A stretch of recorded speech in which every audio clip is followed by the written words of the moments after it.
Hello, welcome to Nirmala accountancy classes. मेरा नाम मिथिलेश सिंह है। आज का टॉपिक है revaluation account on retirement of a partner.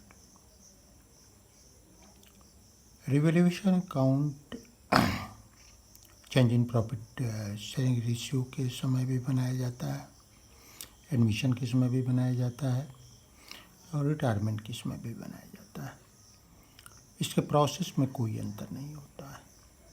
Asset के वैल्यू में इंक्रीज के लिए रिवैल्यूएशन अकाउंट को क्रेडिट किया जाता है, चूँकि यह एक फ़ायदे की बात है। मैंने पहले भी बताया कि रिवैल्यूएशन अकाउंट एक रेवेन्यू रिवैल्यूएशन अकाउंट एक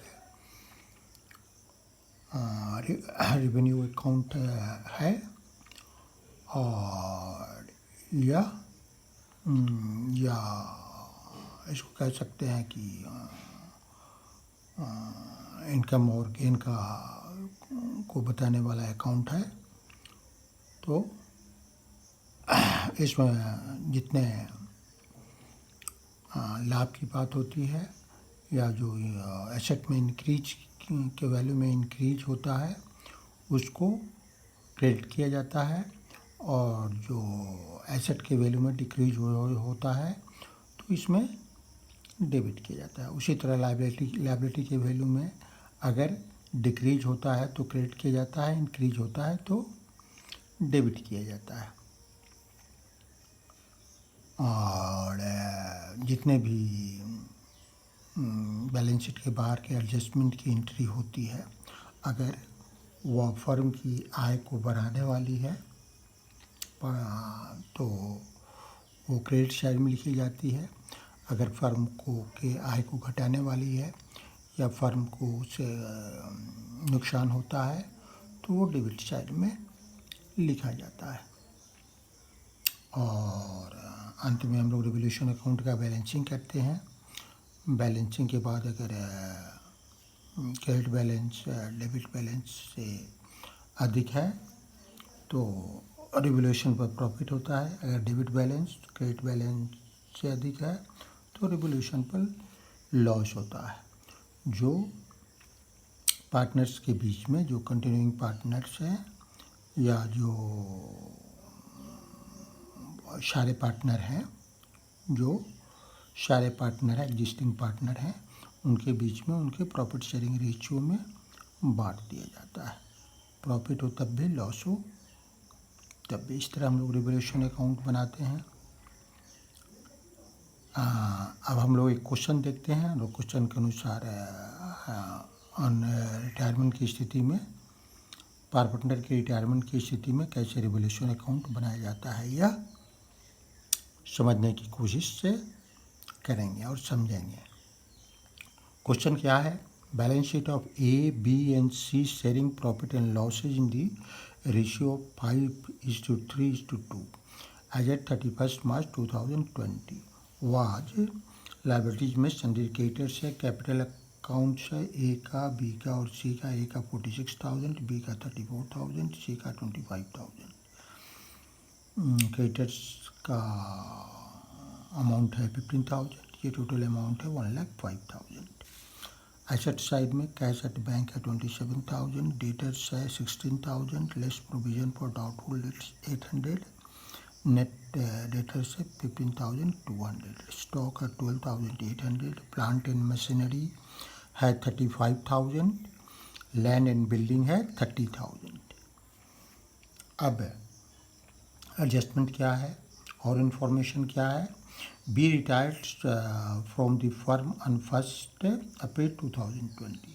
A and C decided to share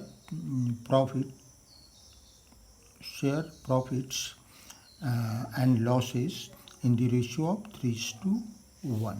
मतलब पुराना रेशियो जो इनका है वो बदल रहा है।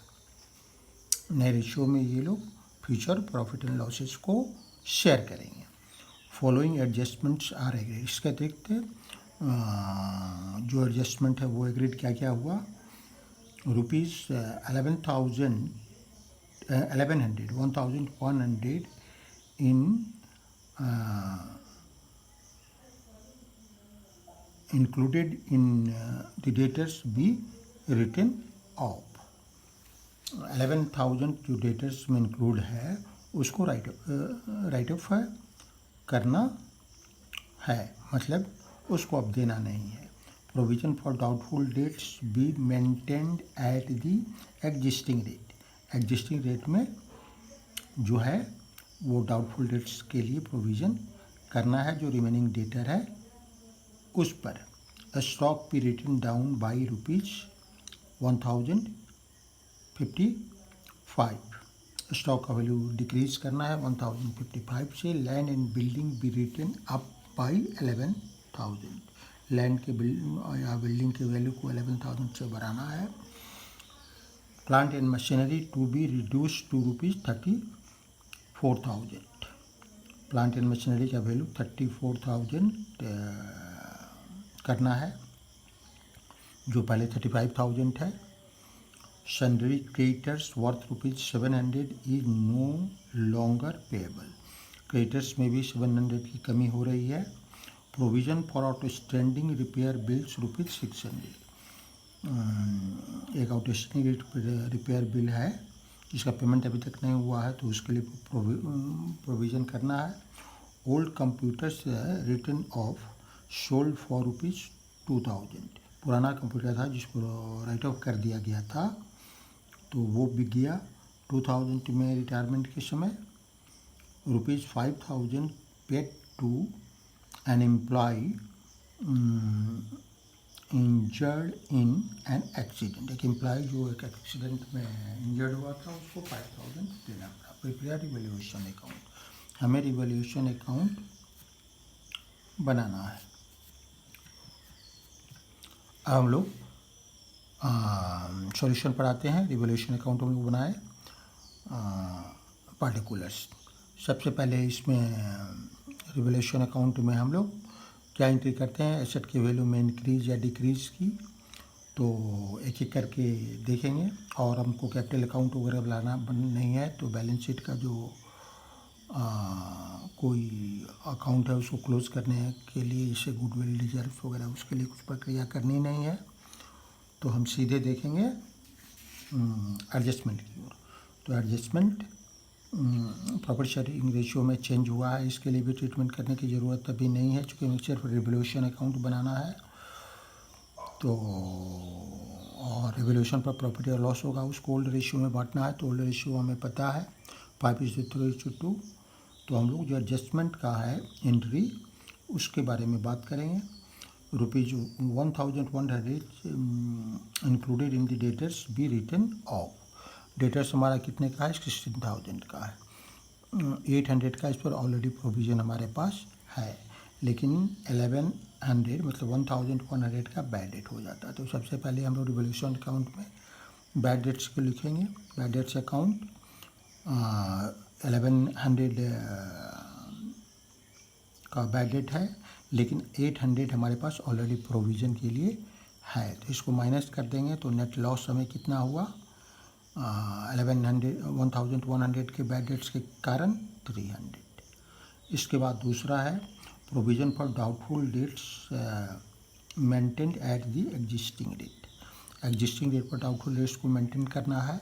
अब ये देखें पहले कि यहाँ कैलकुलेट करके कि क्या रेट है। तो 16,000 पर 800 मेंटेन हुआ है डाउटफुल डेट्स, इसका मतलब ये 5% है। 10% 1,600 हुआ, उसका 50% 800 हुआ, तो ये 5% है।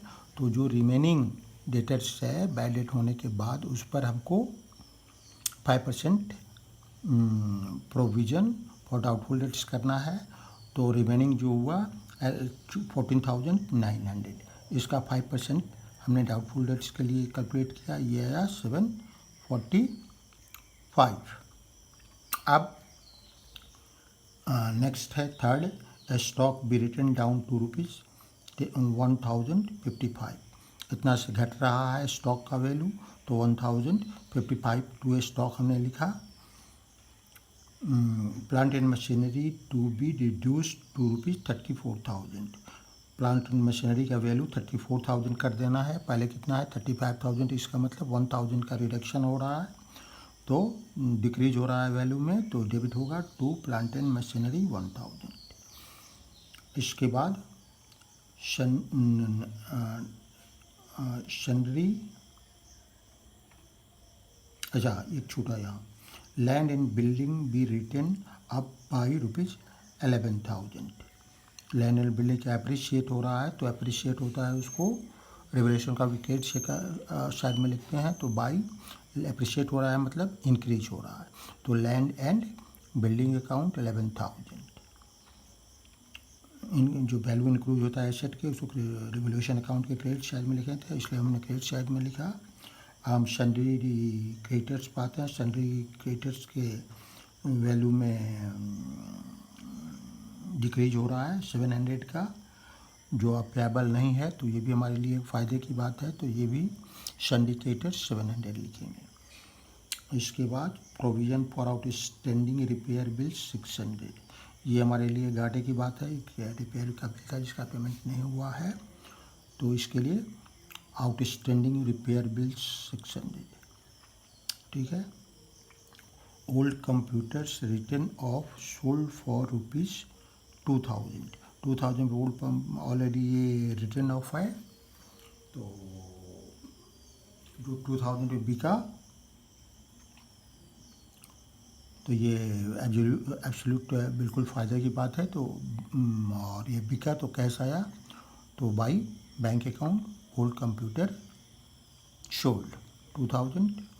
इसके बाद है ₹5000 पेड टू एन एम्प्लॉई, एक एम्प्लॉई को पेमेंट किया by employee injured in an accident, जो एक एक्सीडेंट में इंजर हो गया है, तो बैंक के थ्रू हम लोगों ने पेमेंट किया टू बैंक अकाउंट कंपनसेशन 5000। अब हम लोग, अब में कोई एंट्री बचती नहीं है, कोई और एडजस्टमेंट बचता नहीं है, तो हम लोग अकाउंट का बैलेंसिंग करेंगे। बैलेंसिंग करेंगे तो इसका टोटल आएगा 13,700, 13,700 यहाँ लिखेंगे। ये बैलेंसिंग करेंगे तो बैलेंस आएगा 5000। 5000 को हम लोग ए, बी और सी में 5:3:2 के रेशियो में बांटेंगे, तो ये आएगा 2500 ए का, बी का आएगा 1500 और सी का आएगा 1500। मतलब ये कितना हिस्सा हुआ, 10 हिस्सा हुआ। 10 हिस्से का अगर 5000 का 10 हिस्सा हम लोग लगाएंगे तो क्या होगा, 500 होगा। 500 हो गया, इसमें इसका 5 हिस्सा है, तो 500 इंटू 5 500 हो गया। 500 इंटू 3 1500 हो गया। 500 इंटू 2 1000 हो गया। तो इस तरह इसका कैलकुलेशन करते हैं और ये 5000 तीनों का टोटल होता है और बैलेंसिंग किया जाता है। ओके, अब हम लोग देखेंगे कि memorandum revolution account on retirement of a partner.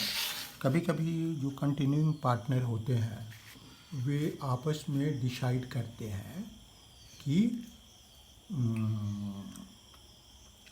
वे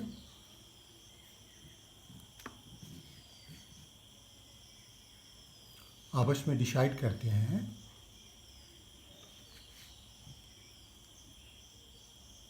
कि पार्टनर की रिटायरमेंट के बाद जो एसेट एंड लायबिलिटीज़ का वैल्यू होगा वो चेंज्ड वैल्यू पर नहीं दिखाया जाएगा, बल्कि इसको ओल्ड वैल्यू पर ही दिखाया जाएगा, पुराने वैल्यू पर ही दिखाया जाएगा। बुक्स के फिगर में कोई अंतर नहीं किया जाएगा। ऐसी स्थिति में हम लोग रिवैल्यूएशन अकाउंट नहीं बना करके मेमोरेंडम रिवैल्यूएशन अकाउंट बनाते हैं। एडमिशन और पार्टनर के समय रिवैल्यूएशन अकाउंट कैसे बनाते हैं उसको हम लोगों ने देखा है। Revaluation account memorandum revaluation account कैसे बनाते हैं वो हम लोगों ने देखा है।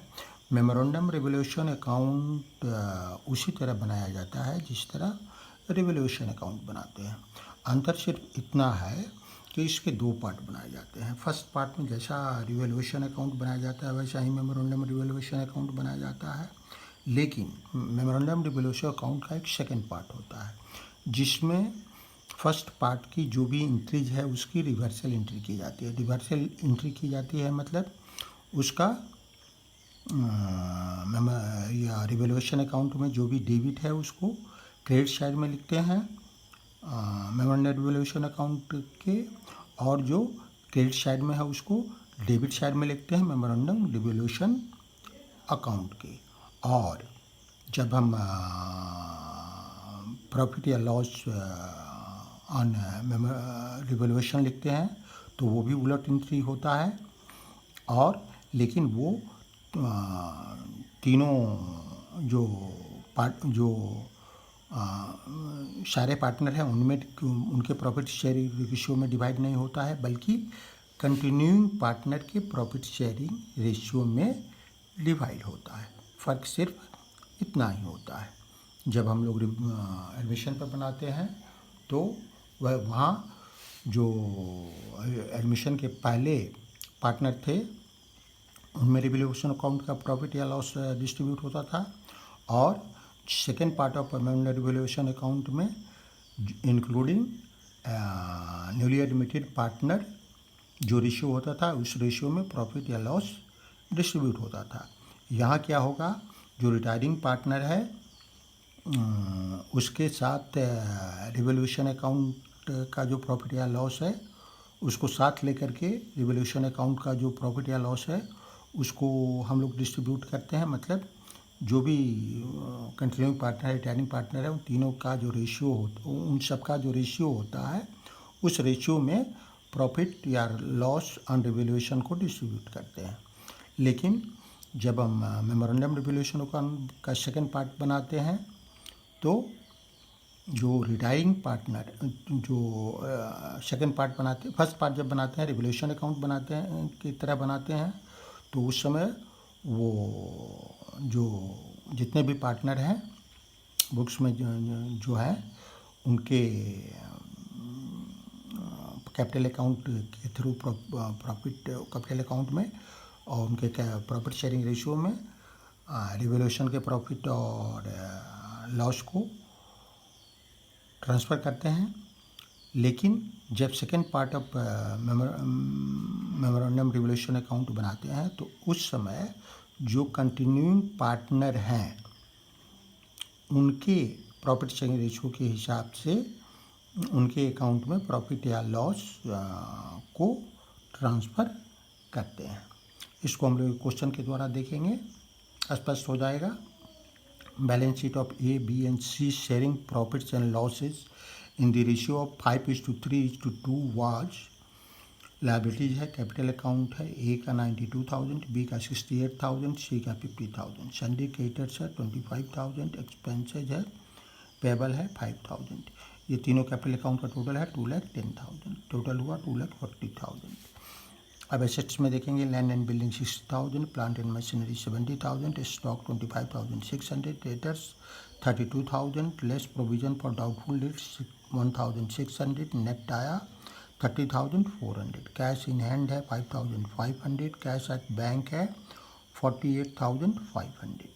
अब on the date A retires from the firm and B and C decide to share future profits and losses in the ratio of 3:2. Following adjustments are agreed.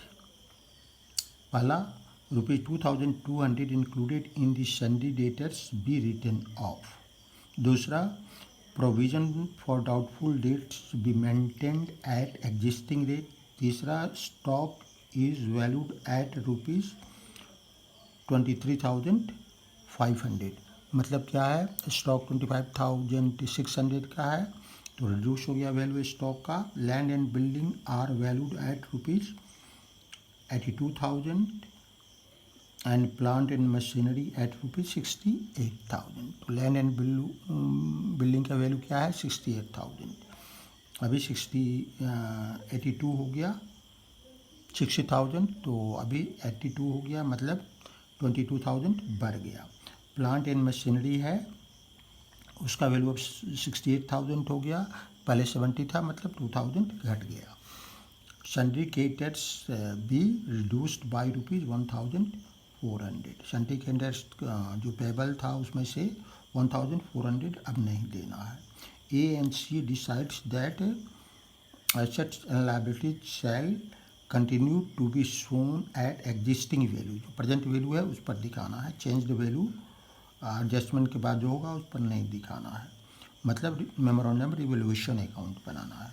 स्पष्ट नहीं लिखा हुआ है लेकिन इसका डिराइव मतलब है कि मेमोरेंडम रिवैल्यूएशन अकाउंट बनाना है। प्रिपेयर मेमोरेंडम रिवैल्यूएशन अकाउंट स्पष्ट लिखा हुआ भी है। अब हम लोग एक क्वेश्चन देखेंगे कैसे बनाएंगे, ये हम लोगों ने डिस्कस कर लिया है। तो क्वेश्चन के इसमें रिजर्व ये अगर होता भी रिजर्व तो हम लोग चूँकि हम लोगों को सिर्फ रिवैल्यूएशन अकाउंट बनाना है और अकाउंट्स बनाने नहीं है, जनरल एंट्री करने नहीं है, सिर्फ मेमोरेंडम रिवैल्यूएशन अकाउंट बनाना है।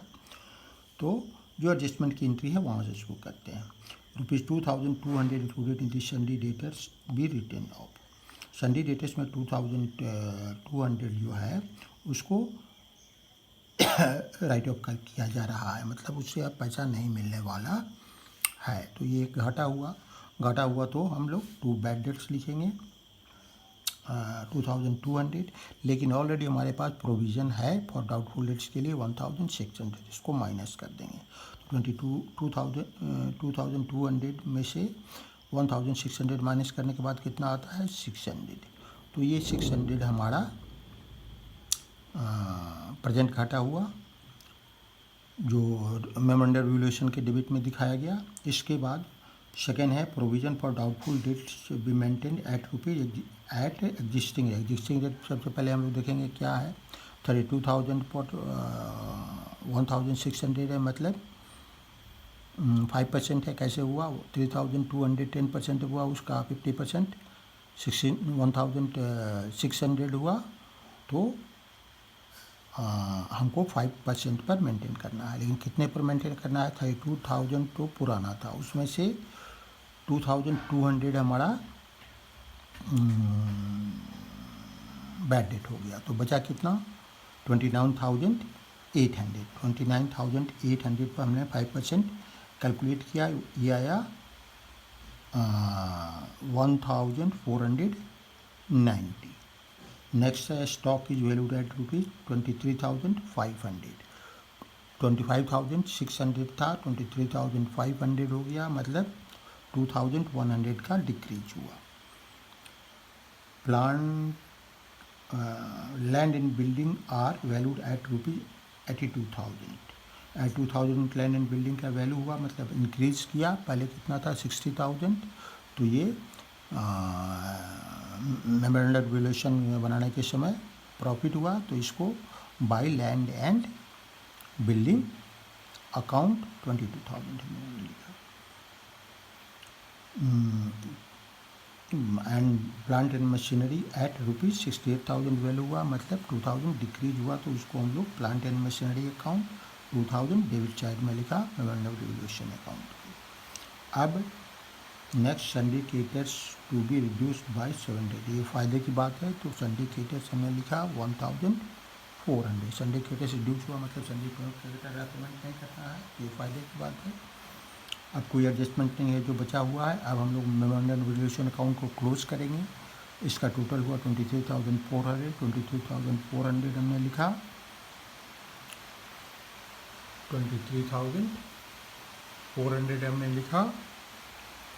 फिर अब हम लोग बैलेंसिंग करेंगे। बैलेंसिंग करके 17,210 आता है।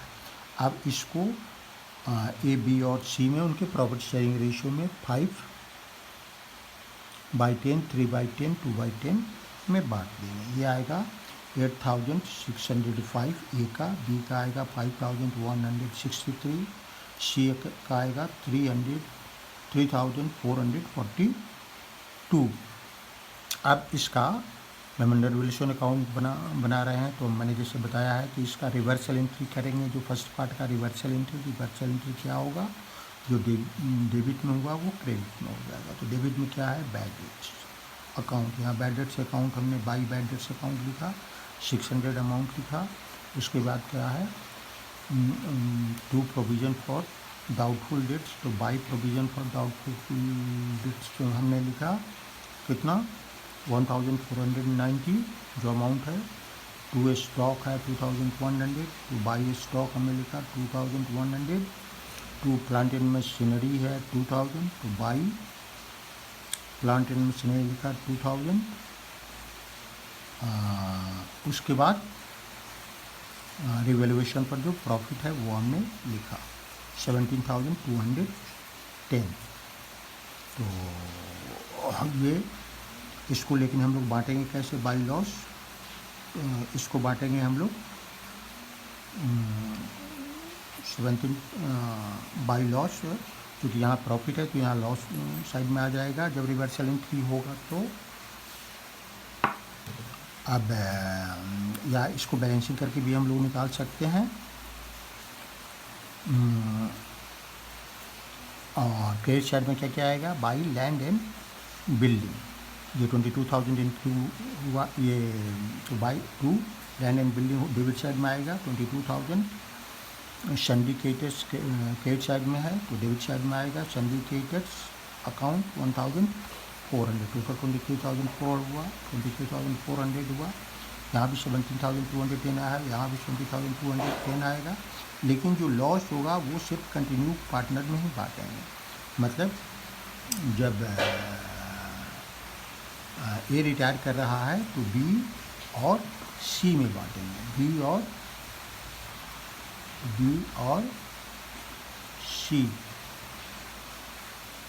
सी में बांटेंगे, बी और सी में बांटेंगे। तो बी और सी का कितना हुआ, बी का रेशियो है, जो नया रेशियो है उसमें बटेगा तो 3/5 होगा, सी का 2/5 होगा। तो ये 3/5 है, ये 2/5 है। 17,200 का ये 3/5 है, 17,210 का 3/5 है, तो 17,200 का 2/5 है। तो ये इस तरह हम लोग इसको बैलेंसिंग कर देंगे 23,400, 23,400। Okay, see you next class.